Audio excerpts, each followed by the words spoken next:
తిరుమలకు వెళ్లి మొక్కు తీర్చుకొని ఇంటికి వచ్చేసరికి ఇంట్లో దొంగలు బోడిగుండు చేశారు. బుజ్జుబుజ్జు నెల్లూరు పట్టణంలో దొంగతనం ఘటన కలకలం రేపింది. తిరుమల యాత్రకు వెళ్లిన కుటుంబం ఇంట్లో దొంగలు చొరబడి విలువైన బంగారం, నగదు దోచుకెళ్లిన ఘటన వెలుగులోకి వచ్చింది. పెరశెట్టి శ్రీనివాసులు అనే వ్యక్తి కుటుంబంతో కలిసి తిరుమలకు వెళ్లిన సమయంలో దొంగలు ఇంట్లోకి చొరబడి 29వ తేదీ తిరుమల వెళ్లిన రోజు 4,000 ఇంట్లో ఉన్న డబ్బులు దోచుకున్నారు. రెండోసారి 23వ తేదీ రాత్రి వర్షం పడుతున్న సమయం చూసుకొని 4,000 ఇంట్లో ఉన్న డబ్బులు, 4.5 గ్రాముల బంగారం, షాపులో తాళాలు తీసుకొని అక్కడ ఉన్న 54,000 రూపాయల డబ్బులు మొత్తం 62,000 రూపాయలు, 4.5 గ్రాముల బంగారం దోచుకుని వెళ్లారు. బుజ్జబుజ్జ నెల్లూరు నాగమ్మ కాలనీలో చీకటి పడితే అక్కడ విచ్చలవిడిగా మందుబాబులు ఎక్కువైపోతున్నారు. రోడ్డు మీద ఆడవాళ్లు వెళ్లాలంటే భయం వేస్తుందని స్థానిక ప్రజలు చెబుతున్నారు. అక్కడ పాడుబడ్డ ఇళ్లను వాళ్లు అడ్డాగా మార్చుకుంటారు. ఎవరైనా అడిగితే వారి మీద కొడవలు, వాళ్లను కొట్టడం ఇలాంటి జరిగిన పరిస్థితి. ఎవరూ కూడా వాళ్లను అడగాలంటే భయం, ఎక్కడ చంపేస్తారో అని. గంజాయి కూడా ఆ ప్రాంతంలో అమ్ముతున్నారని స్థానిక ప్రజలు అనుకుంటున్నారు. అక్కడ పోలీస్ నిఘా వేయాలని ప్రజలు కోరుతున్నారు. సమాచారం అందుకున్న పోలీసులు సంఘటనా స్థలానికి చేరుకొని విచారణ ప్రారంభించారు. విచారణ సేకరించి దొంగలను గుర్తించేందుకు చర్యలు ప్రారంభించినట్టు సమాచారం. ఈ ఘటనతో స్థానికులు ఆందోళన వ్యక్తం చేస్తున్నారు. తిరుమల యాత్రకు వెళ్లిన సమయాన్ని వాడుకొని దొంగలు దాడి చేసినట్లు అనుమానం వ్యక్తమవుతుంది. పోలీసులు త్వరలోనే నిందితులను పట్టుకుంటారని ప్రజలు నమ్మకం వ్యక్తం చేస్తున్నారు. ఇలాంటి ఘటనలు మళ్లీ జరగకుండా భద్రతా చర్యలు బలపరచాలని కోరుతున్నారు. మీడియా మిత్రులకు నమస్కారములు. నేను పెరశెట్టి శ్రీనివాసులు, నెల్లూరు సమతా కాలనీలో నివాసం ఉంటున్నాను. నేను 29 మార్నింగ్ తిరుమలకు వెళ్ళాము. ఆ రోజు నైట్ రావడానికి వీలు కాక తెల్లవారి 8-9 గంటలకు మళ్ళా మా ఇంటికి చేరుకున్నాము. వచ్చే లోప తలుపు పగలగొట్టి ఇంట్లో దొంగలు దొరబడ్డారు. మేము ముందు రోజు మాది దుకాణము, 4,000 రూపాయలు డబ్బులు అప్పుడు ఫ్రిడ్జ్ ఇంట్లో ఉన్నది. దాని మీద పెట్టిన బాక్స్ లో ఓపెన్ చేసి ఆ డబ్బులు తీసుకెళ్లిపోయారు. మిగతా చూస్తే మిగతా బాగానే ఉంది, ఆ డబ్బులు వరకే వెళ్ళాయి.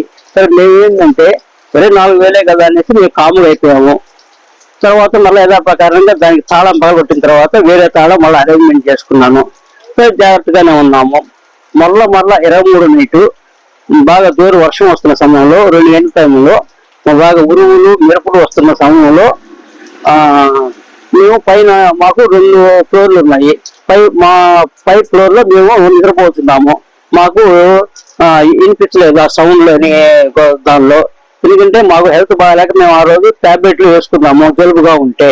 మాకు మొత్తగా నిద్ర వచ్చిన దానివల్ల మేము గుర్తించలేకపోయాము. ఆ రోజు నైట్ ఇంట్లో మరలా యథాప్రకారంగా దొరబడి తలుపు పగలగొట్టేసి లోపలికి ఎంటర్ అయ్యి టీవీ పక్కన 4,000 రూపాయలు అమౌంట్ ఉంటే అది తీసుకొని మరలా 4.5 గ్రాము బంగారు కమ్మలు ఉంటే అవి తీసేసుకొని మరలా అక్కడ దివాణం మీద అంతా ఎత్తికేసి బట్టల కింద షటర్ తాళాలు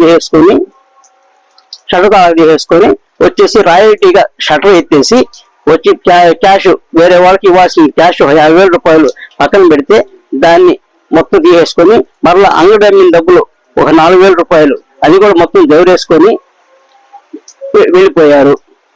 తెల్లవారి మేము 5 గంటలకు లేచి చూసినప్పటికే ఇల్లు డోర్ ఓపెన్ అయి ఉంది. ఆ అబ్బాయి ఇంకా గుండె పగిలిపోయింది నాకైతేను. ఆ రాడ్ కూడా రోడ్డు దారిలోనే పడేశారు మెట్ల కాడ. చూసేటప్పటికే ఇంకా ఏం జరిగిందా ఏది లోపల పెట్టేప్పటికీ లోపల టీవీ దగ్గర ఉన్న 4,000 రూపాయలు కనిపించలేదు. మరలా నేను అప్పుడు కూడా గమనించలేదు. సరే ఇంకేం జరిగిందని ప్రహరీ గేట్ తాళం తీసుకొని బయటకు వస్తుంటే షటర్ మళ్ళా తాళాలు తీసేసి డౌన్ చేసి పెట్టింది. ఇంకొంచెం మళ్ళీ నాకు టెన్షన్. ఆల్రెడీ నేను 1 year బ్యాక్ లో టెంట్ వేసుకున్నాను ఆ స్ట్రోక్ వచ్చి. ఇంకా ఎలా ఉంటుందో మీడియా మిత్రులకి అర్థం అవుతుంది నా పరిస్థితి. తర్వాత వచ్చి షటర్ తీయగానే ఇంకా నేను షటర్ కూడా తీయలేదు. ఆల్రెడీ 100కి ఫోన్ చేశాను. సార్ కనెక్ట్ అయ్యి ఏంటంటే బుజ్జురేలు సొంత నగర్ అని చెప్పారు. తర్వాత బీటీ వాళ్ళని అరేంజ్ చేశారు.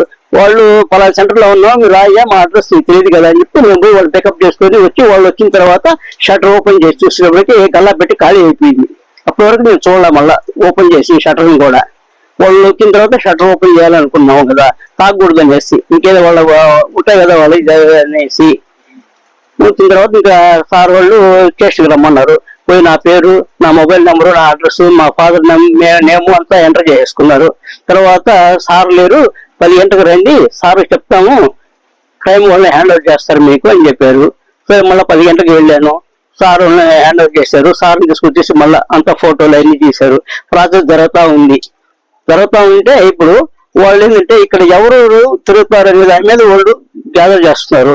పిల్లకాయలు ఇక్కడ ఉన్నారు, ఒక 45 మంది బ్యాచ్. వాళ్ళు మీద కొంచెం ఎంక్వైరీ జరగాలి అని చెప్పేసి వాళ్ళు సిఎస్ సార్ గారు మనకు ఫేవర్ గానే కానిస్టేబుల్స్ గారిని పంపించేసి ఐడి పార్టీ వాళ్ళని ఎంక్వైరీ చేస్తా ఉన్నారు. వాళ్ళు ఆల్రెడీ ఇక్కడ డంకన్ డ్రైవ్ చేస్తూ ఉండేవాళ్ళు.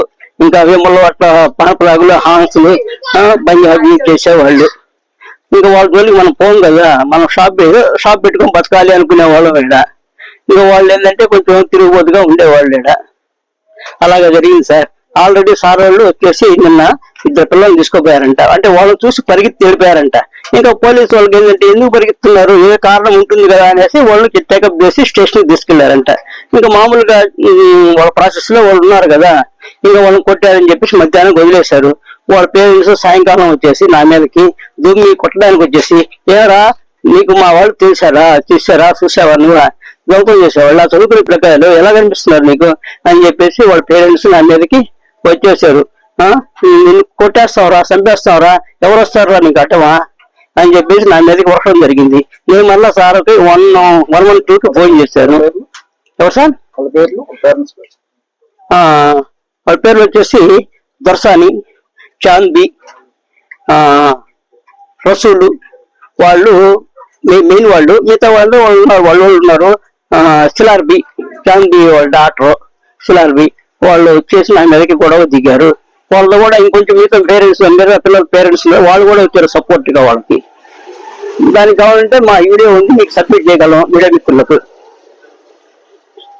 మళ్ళీ మా మిస్సెస్ ఉంటే ఇక్కడ గ్యాదర్ చేస్తున్నారు కదా, వీడియో చేస్తాము సార్ వాళ్ళు తిప్పడానికి అని చెప్పేసి తెస్తుంటే వచ్చి కొట్టింది, బట్టి కొట్టింది.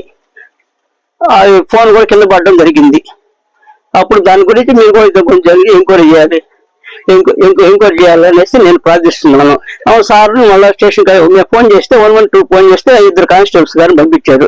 వచ్చి వాళ్ళు వచ్చిన తర్వాత మాట్లాడేసి వాళ్ళు సర్దుకుని వేశారు. అమ్మ ఎలా కాదు మేము మాట్లాడాల్సింది, స్టేషన్కి రండి అని చెప్పారు. స్టేషన్ రమ్మండి అని చెప్పిన తర్వాత ఇక్కడ వాళ్ళు సర్దుబాటు చేసి మళ్ళీ ఆ పిల్లకాయలను కూడా తీసుకొని స్టేషన్ కాడికి వెళ్ళాము. నా పేరు సంపూర్ణ సార్, పేరు శెట్టి, మాది బిజబీ నెల్లూరు సార్.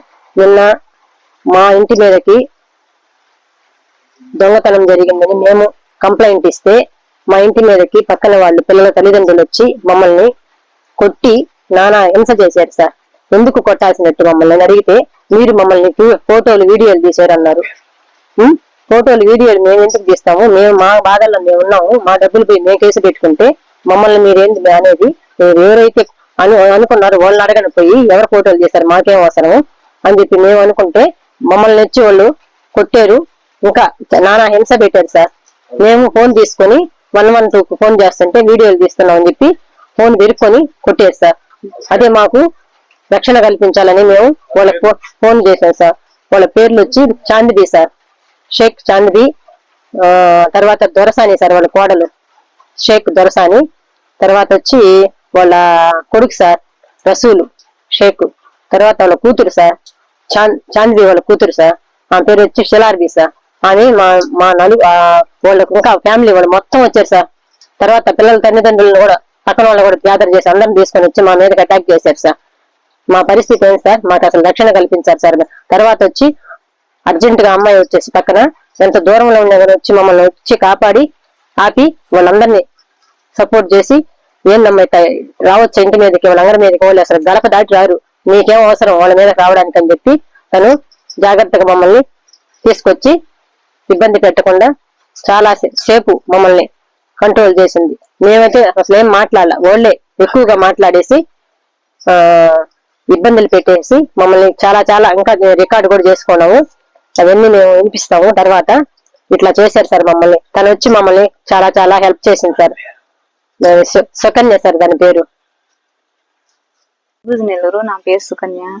ఇక్కడ జనాలు ఇష్ట ప్రకారంగా ఉన్నారు, గుంపులుగా ఉన్నారు. తాగేసి పోయే వాళ్ళని వచ్చే వాళ్ళని నానా మాటలు అంటున్నారు. ఇక్కడ ఏంటంటే చాలా ఇబ్బందిగా ఉంది. ఆడవాళ్ళు పోవాలన్నా రావాలన్నా చాలా ఇబ్బందిగా ఉంది. దీని పట్ల మీరు పెద్దవాళ్ళు, మేమైతే పేర్లు అయితే చెప్పను, మేము జనాలు ఇక్కడ తిరిగేది, మా పిల్లలు ఉన్నారు, మేము ఒక్కళ్ళమే ఉంటాం. మా వారు డ్యూటీకి వెళ్తే దానివల్ల పేర్లు అయితే చెప్పను సార్. ఇక్కడ గుంపులుగా ఉన్నారు కాబట్టి మేము రిక్వెస్ట్ గా అడుగుతున్నది ఏంటంటే పోలీస్ సార్ వాళ్ళని, మీరు వచ్చి రాత్రులు వచ్చి చూడండి. మీరు చూస్తే మీకు అర్థం అవుతుంది ఇక్కడ పొజిషన్ ఎట్లాగుందని అనేసి.